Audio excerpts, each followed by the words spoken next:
உள்ளத்தை தந்தாய்.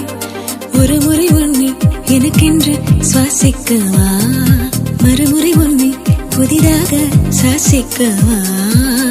உனக்குள் நானே உருவும் இரவில் உள்ளத்தை நான் சொல்லவா.